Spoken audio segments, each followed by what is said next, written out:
దేవునికి స్తోత్రములు. మీ అందరికీ నా వందనములు. ఈరోజు దేవుని వాగ్దానము, నేను నిన్ను భద్రముగా కాపాడెదను.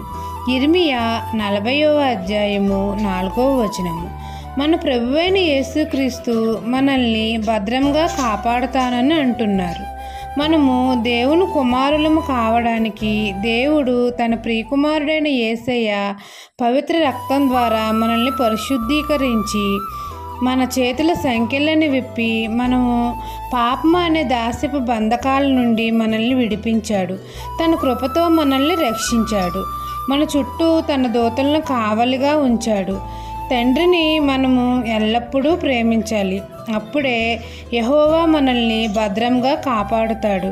మన కుడి ప్రక్కన యెహోవా మనకు నీడగా ఉంటాడు.